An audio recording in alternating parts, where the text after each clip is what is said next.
On the evening of June 9th, 2008, in Mesa, Arizona, 28-year-old Mimi was packing her things in preparation for a trip to Mexico with her friend, Travis Alexander. Their flight was scheduled for the next day, but Travis had not been answering calls for 2 days.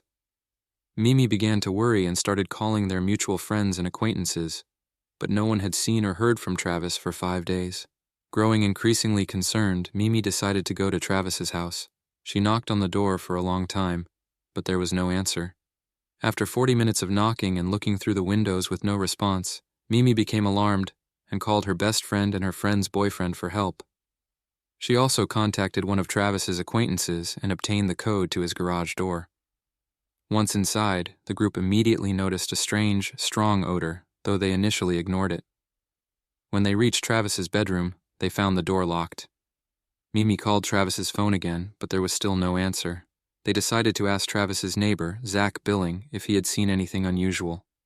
Zach, along with another neighbor, Enrique Cortez, confirmed that they had not seen Travis for nearly a week. Zach managed to find a spare key to Travis's room, and the group, along with Zach, went upstairs. Zach turned on the light and stepped inside while asking the others to wait outside. The sight before him was horrifying. There was blood on the floor, walls, and furniture, and a trail of blood led to the bathroom.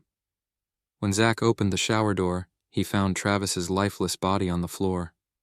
Judging by the appearance and the smell, the body had been there for several days. Later, forensic experts determined that Travis had been stabbed 27 times, nearly decapitated, and shot in the head. His body was taken for an autopsy, while seasoned detective Esteban Flores searched the house for clues. During his investigation, he discovered a critical piece of evidence, a .25 caliber shell casing. The crime scene raised numerous questions. It appeared that someone had partially cleaned the room, removed the bedding, and deliberately placed Travis's body in the shower, attempting to wash away evidence. There were no signs of forced entry, suggesting that the killer was someone Travis knew well. Detective Flores made another significant discovery in the laundry room. Inside the washing machine, mixed with towels and rags, was a camera that had been intentionally washed. Travis Alexander was a successful and well-liked man with a large circle of loyal friends. Everyone who knew him described him as kind, open, and respectable. However, his life had not always been easy. Travis grew up in extreme poverty in Southern California. His mother was a drug addict who frequently disappeared for long periods, leaving her children to fend for themselves. She was also physically abusive, often beating Travis severely. When he turned 10, he and his siblings moved in with their grandmother in Utah. The woman welcomed them with warmth and love, essentially becoming their new parent. She introduced them to the Mormon faith, which had a profound impact on Travis. Deeply touched by her kindness and the values of the church, he committed to becoming a devout Mormon to make his grandmother proud. At 18, Travis began his mission work, going door to door to spread the Mormon faith and assist the less fortunate. After 2 years in Denver, he returned to Southern California and started working for PPL, a company that promoted legal services through multi-level marketing. The job was highly popular among Mormons, as it required convincing people to join, something they were already accustomed to through their missionary work. Travis proved to be a gifted salesman and quickly achieved success.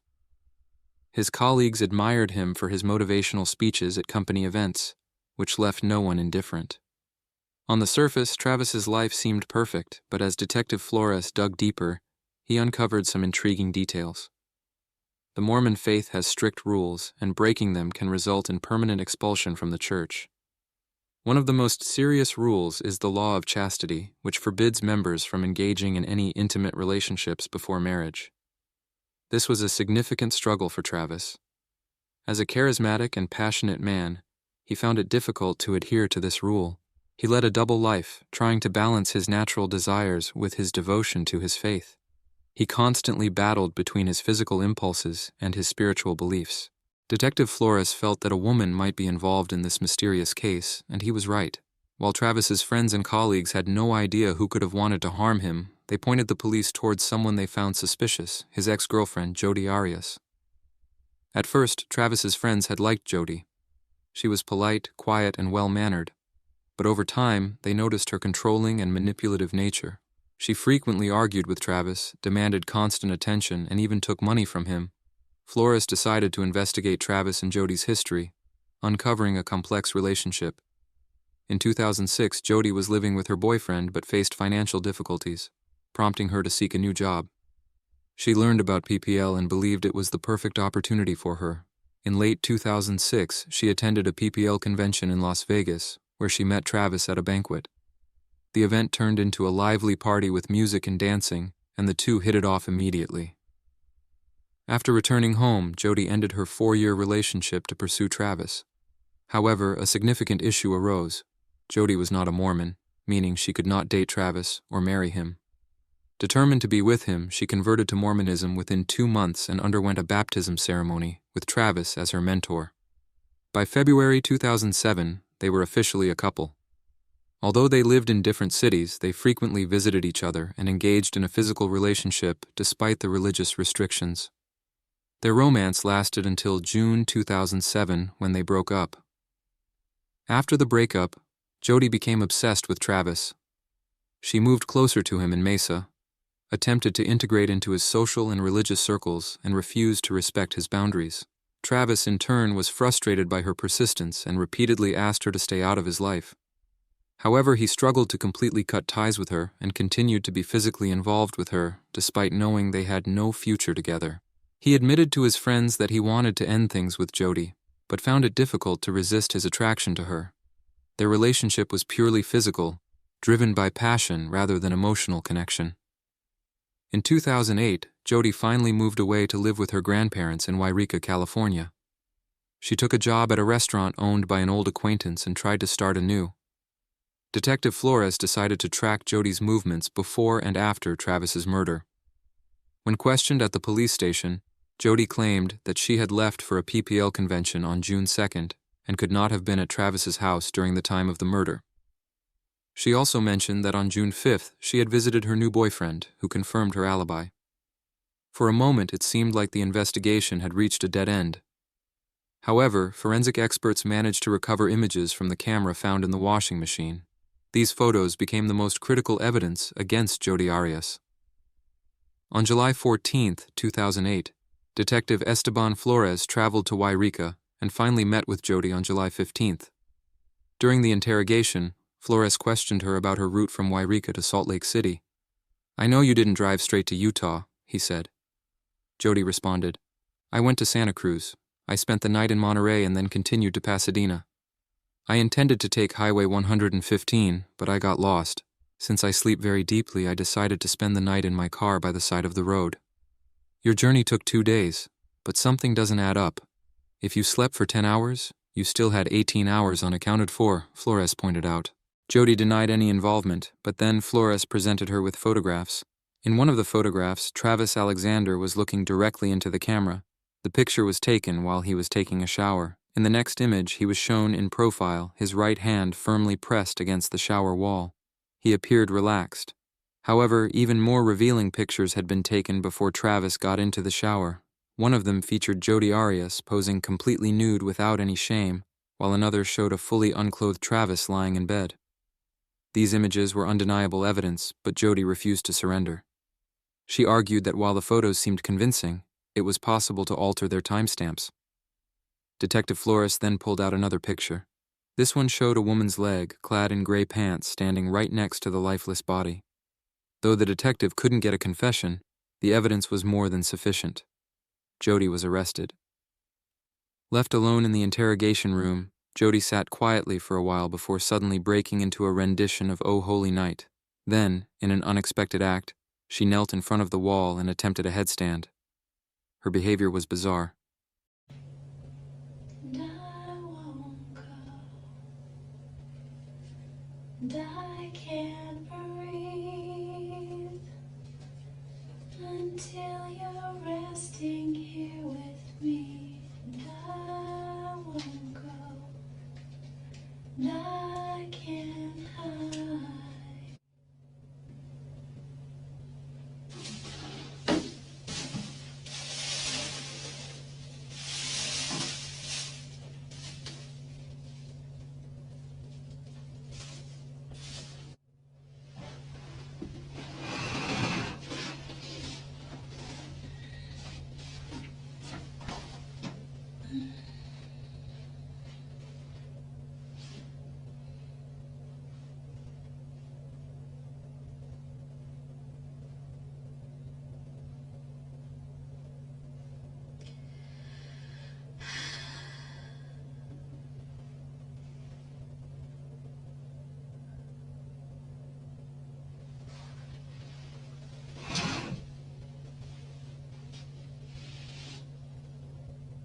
The next day, the interrogation resumed.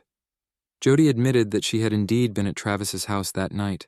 She told Detective Flores that she had been taking pictures of him in the shower when suddenly they were interrupted by two strangers. "I think they were white," Jodi claimed.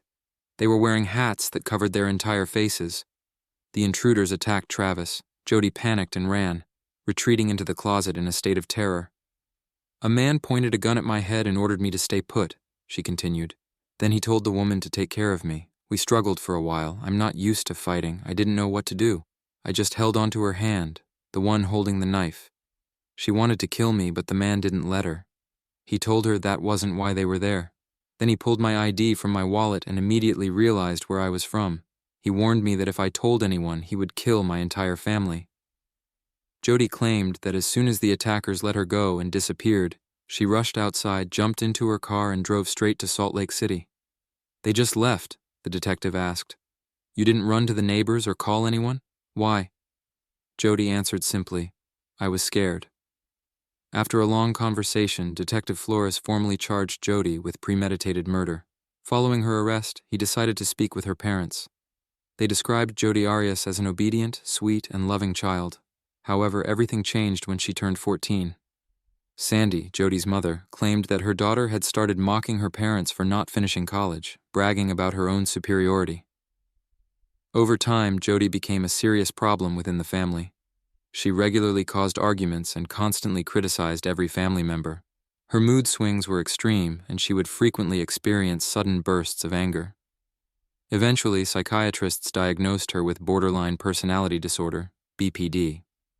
People with BPD are often overwhelmed by intense negative emotions. Their feelings are exaggerated. What might be mild irritation for a regular person could escalate into uncontrollable rage for someone with BPD. They are also extremely sensitive to rejection, criticism, and failure. Jodi's parents tried to establish strict household rules, but she refused to follow them. Her father, in turn, resorted to physical discipline. At 17, Jodi decided she had had enough. She packed her things and left home to escape the abuse. Soon, she was expelled from school due to poor attendance and failing grades. For over a decade, Jodi's relationship with her parents remained strained. But in 2008, she unexpectedly showed up at their doorstep. She told them that she might soon be accused of something she hadn't done. She didn't share details and avoided direct questions.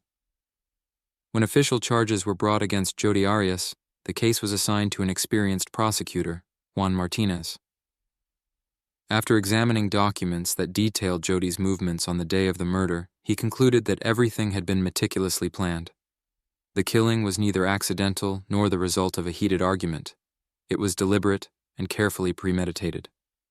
Public interest in Jodi's case was immense. She began addressing the entire nation through the media. In numerous interviews, she stuck to her story about the two mysterious intruders. She publicly declared her innocence, insisting that the jury would inevitably acquit her. Juan Martinez watched her interviews with fascination, astounded by how confidently she carried herself and how shamelessly she lied. In August 2009, Jodi's legal defense was taken over by court-appointed attorney Kirk Nurmi. He was an intelligent and seasoned lawyer who had won many difficult cases. Naturally, Kirk understood that Jodi's story about masked criminals was a fabrication. Most likely, he convinced her to abandon that version in favor of a different narrative, one that could be used to build a more plausible defense in court. Then, in June 2009, Jodi made a shocking statement to the press. There had been no intruders. She now admitted that she had been in Travis Alexander's house and, moreover, that she had killed him, but only in self-defense. On January 2, 2013, the trial finally began. During his opening statement, prosecutor Juan Martinez asserted that Jodi had planned the murder well in advance. The main motives, he argued, were jealousy and revenge. He pointed out that just days before the incident, Jodi had sent Travis an angry email. Travis had planned a trip to Mexico with another woman, Mimi Hall, and he had not mentioned it to Jodi. Somehow she had found out, and she was furious. She was enraged that Travis had chosen to travel with another woman. The defense's strategy was predictable. Jodi and her lawyers sought to portray Travis Alexander as an unstable and violent predator who had forced a helpless and innocent Jodi to fight for her life. Juan Martinez called Mimi Hall to the stand. She had met Travis at a Mormon church, and though they had gone on a few dates, she had ultimately decided to remain just friends. Mimi testified that their relationship had always been strictly platonic. Travis had never pressured her or acted inappropriately. He wouldn't even hug her unless she initiated it. She insisted that Travis was incapable of harming a woman. She also revealed that, in the months leading up to his death, Travis had expressed concerns about a certain woman who was stalking him. He told Mimi that this person had slashed his tires and broken into his email. Once, she had even snuck into his house and fallen asleep on his couch. When Mimi asked him who it was, Travis brushed it off, promising to handle the situation. Next, the prosecution called medical examiner Kevin Horn. He stated that Travis had suffered 27 stab wounds, including ones to his back and head. His throat had been slashed, and there was also a gunshot wound to his skull. Kevin presented crime scene photographs taken during the autopsy. The images were graphic. Travis's body had been brutally mutilated. Some people in the courtroom burst into tears, while others had to leave. Even Jodi couldn't bear to look at them. During Kevin's testimony, it was revealed that by the time Travis's body was examined, his brain had already begun decomposing. As a result, it was difficult to determine whether he had been shot before or after being stabbed. Then, Juan Martinez presented evidence linking Jodi to a stolen firearm. He called Officer Kevin Friedman, who testified that on May 28, 2008, an elderly couple's home had been burglarized. Among the stolen items were a DVD player, some cash, and a .25 caliber handgun.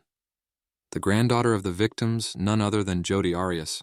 Next, Jodi Arias' attorney, Kirk Nurmi, called her ex-boyfriend, Daryl Brewer, to testify. Daryl told the court that Jodi was a kind, responsible, and very sweet person. His testimony temporarily humanized Jodi in the eyes of the jury. However, prosecutor Juan Martinez soon found a small but crucial detail in Daryl's statement, an offhand mention that in 2008, just before her trip, Jodi had called him with an unusual request. She needed gasoline canisters. On June 3, 2008, Daryl gave her 2 gas cans. Why would Jodi need extra fuel? California is full of gas stations, and she could have refueled her car at any moment. Juan Martinez suggested a possible reason. Jodi did not want to leave a financial trail at the gas stations. She had planned everything carefully, ensuring that there would be no trace of her movements. Meanwhile, the defense was still trying to portray Jodi Arias as a true victim who had suffered regular physical and psychological abuse at the hands of Travis Alexander. But proving this claim required evidence, and the defense team resorted to the most shocking tactics. On February 14, 2013, Jodi Arias herself was called to testify. The defense needed to completely ruin Travis's reputation in the eyes of the jury and the public. Kirk Nurmi began by asking about the day Jodi was baptized into the Mormon church. Jodi, what happened after the church service? After my baptism, we went to my bedroom. We started kissing, then suddenly he threw me onto the bed and pinned me down. He forcibly lifted my skirt and pulled down my underwear. Then he had anal sex with me. Was it consensual? The attorney asked. I wouldn't say I wanted it, but I didn't stop him, Jodi replied. As evidence, Kirk Nurmi presented excerpts from Travis's messages in which he called Jodi derogatory names. Their conversations were highly explicit and frequently crossed the line. This raised a question. Had Jodi truly been uncomfortable with this kind of interaction? She insisted that she had played along only because she feared Travis. However, at one point she casually mentioned that, at times, she actually enjoyed it. Her statements contradicted each other. Kirk Nurmi continued, Jodi, what did Travis call you? She answered, he called me a slut, told me I was worthless, and that I was just a __. He also referred to me as a 3-hole wonder. Jodi then shared a truly shocking story with the court. I walked into his room, and Travis was lying on his bed masturbating. I felt extremely awkward and tried to joke about it. I even offered to help him, but suddenly he started hiding something under his sheets, some kind of papers. One of them fell to the floor, face up, and I saw what was on it. It was a picture of a young boy, maybe 5 or 6 years old, wearing tight underwear. The courtroom erupted in disbelief. Jodi claimed that Travis's behavior was becoming increasingly alarming. She recalled at least 4 instances when he had used physical force against her. She described one such incident in detail. It happened in January 2008. I just wanted to check on him. We were talking in his bedroom when he asked to borrow $200. I didn't have that kind of money and he got furious. He shoved me off the bed and onto the floor, then pinned me down. He grabbed my shoulders and yelled that I made him sick. He told me to stop pretending that I was in pain. Then he called me a bitch and kicked me in the ribs. It really hurt, but he kept kicking me. I tried to shield myself with my hand, but he grabbed it and twisted my left ring finger. He dislocated it. Kirk Nurmi then presented another piece of evidence, a recording of an intimate phone call between Travis and Jodi. During the call, Travis called her derogatory names and even threatened to tie her to a tree and rape her. The media exploded with coverage of the case, debating whether Jodi had actually been a victim or if she had enjoyed their interactions. Then came the moment for prosecutor Juan Martinez to begin his cross-examination. Enraged by Jodi's lies, he was determined to expose her deception. He presented Jodi's personal journal in which she had written daily entries. To everyone's surprise, not once had she written anything negative about Travis. On the contrary, she always described him in a positive light. When questioned about this, Jodi explained that she followed the law of attraction. She believed that thinking, writing, or speaking about negative things would bring more negativity into her life, so she avoided writing anything bad about Travis in her diary. Juan Martinez then confronted her with her only physical evidence of abuse, her supposedly dislocated finger. According to you, Travis injured the ring finger on your left hand, correct? Show us. Jodi lifted her left hand, pointing out the injured finger. But Juan Martinez had another piece of evidence, a photograph of Jodi taken after the alleged assault.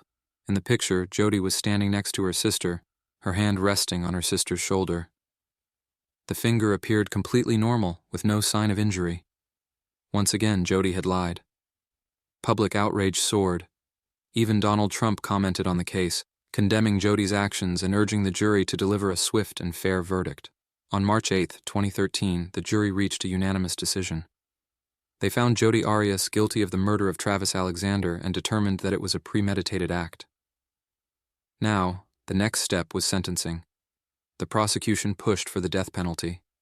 That same day, Jodi gave an interview to Fox News. She claimed that death was the only logical outcome and that she no longer feared it. In fact, she even welcomed it. However, 2 weeks later, in her final statement to the court, Jodi unexpectedly pleaded for mercy. "I made a t-shirt design," she announced, holding up a white shirt with the word "Survivor" printed on it. "All proceeds from these shirts will go to victims of domestic violence," she claimed. Jodi expected sympathy, but the public saw it as another insult to Travis and his family. 3 days later, the jury reached a split decision. 8 voted for the death penalty, while 4 opted for life imprisonment. Since the jury could not agree, the court was forced to declare a mistrial and restart the sentencing phase. Almost a year and a half later, the trial resumed with a new jury. On February 25, 2015, after heated deliberations, they once again failed to reach a unanimous verdict. According to state law, prosecutors can seek the death penalty only twice. With the second deadlock, the case was effectively closed. On April 13, 2015, the judge finally sentenced Jodi Arias. She was sentenced to life in prison without the possibility of parole. Her fate was sealed.